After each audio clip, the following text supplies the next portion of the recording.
Assalamualaikum warahmatullahi wabarakatuh. Alhamdulillah wassalatu wassalamu ala Rasulillah wa ala alihi wa ashabihi wa tabi'ina tabi'ina lahum bi ihsanin ila yaumiddin, amma ba'd.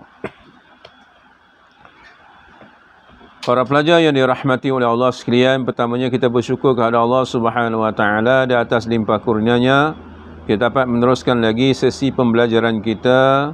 Walaupun dalam suasana PKP ini, insya-Allah saya mengharapkan para pelajar sentiasa istiqamah untuk meneruskan pembelajaran kita ini sehingga habis sesi pada tahun ini, insya-Allah. Jadi saya meminta para pelajar tahun 4 untuk membuka buku teks kafa pelajaran ibadah. Buku teks kafa pelajaran ibadah pada muka surat 34. Pada muka surat 34 di atas tajuk dalil solat Jumaat. Maknanya nas Al-Quran yang menunjukkan tentang kewajipan untuk melaksanakan solat Jumaat.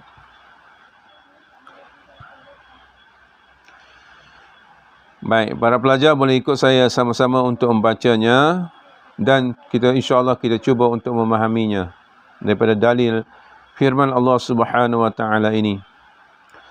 Baik, Allah telah berfirman dalam surah Al-Jum'ah ayat 9 ataupun surah Jumaat ayat 9. A'udzu billahi minasyaitonir rajim. Ya ayyuhallazina amanu idza nudiya lis-shalah min yaumil jumu'ati fas'au ila zikrillahi wa zarul bai'. Zalikum khairul lakum in kuntum ta'lamun. Baik, sekali lagi, ya ayyuhallazina amanu idza nudiya lis-shalah min yaumil jumu'ati fas'au ila zikrillahi wa zarul bai'. Zalikum khairul lakum in kuntum ta'lamun.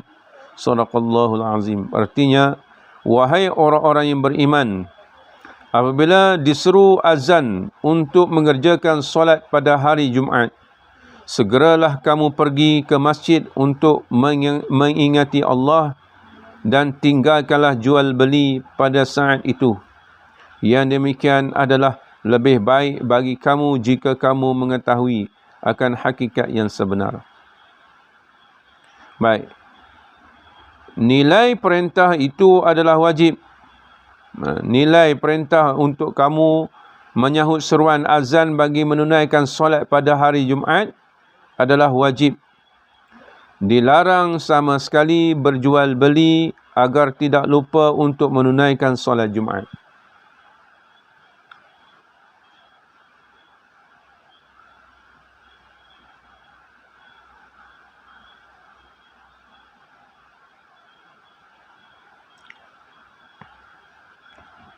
Baik, daripada firman Allah Subhanahu wa taala ini fahamlah kita bahawa inilah dalil ataupun nas Al-Quran yang memerintahkan ke atas orang lelaki untuk menunaikan solat Jumaat.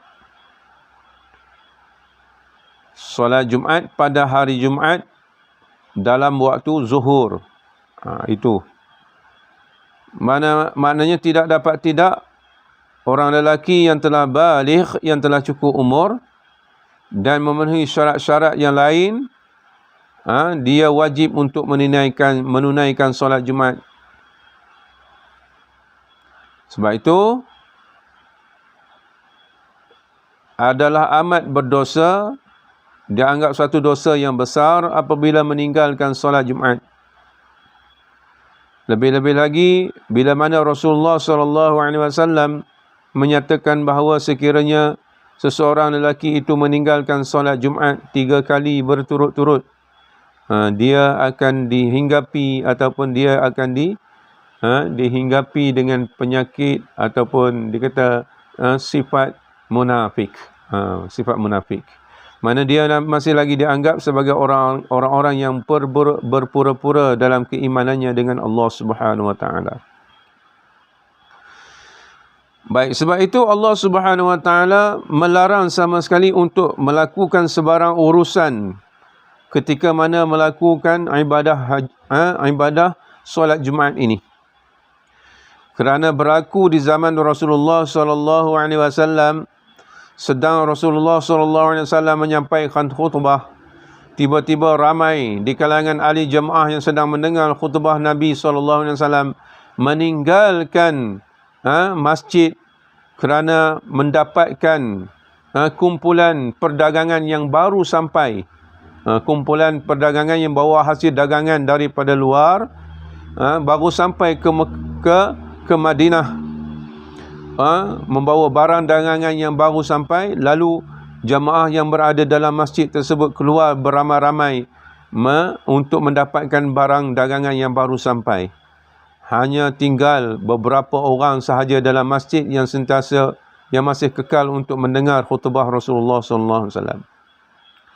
Sebab itulah turun ayat ini, dan antara sebabnya adalah turun ayat ini daripada peristiwa yang berlaku itu, melarang sama sekali untuk melakukan proses jual beli ketika waktu solat Jumaat. Sebab itu ada setengah pendapat ulama menyatakan bahawa tidak sah jual beli bagi orang lelaki yang dianya sebenarnya dia wajib dalam keadaan dia menunaikan solat Jumaat, tiba-tiba dia tidak mengerjakan solat Jumaat dan dia melakukan proses jual beli. Tidak sah jual beli ketika itu. Itu nak menunjukkan betapa pentingnya, betapa perlunya bagi seorang lelaki yang telah baligh untuk menunaikan solat Jumaat. Dan Allah Ta'ala melarang sama sekali untuk melakukan aktiviti jual beli, perniagaan ketika sedang melaksanakan, ketika masih lagi dalam suasana untuk melakukan solat Jumaat. Mendengar dua khutbah itu sebahagian daripada solat Jumaat.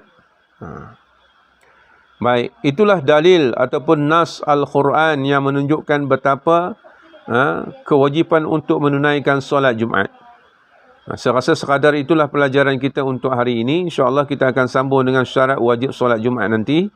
Saya meminta para pelajar untuk menulis catatan nota dalam buku kamu untuk dalil solat Jumaat, dalil wajib untuk solat Jumaat ini, insyaAllah. Sekadar itu pelajaran kita pada hari ini. Semoga ada manfaatnya. Wabillahi taufiq wal hidayah. Wassalamualaikum warahmatullahi wabarakatuh.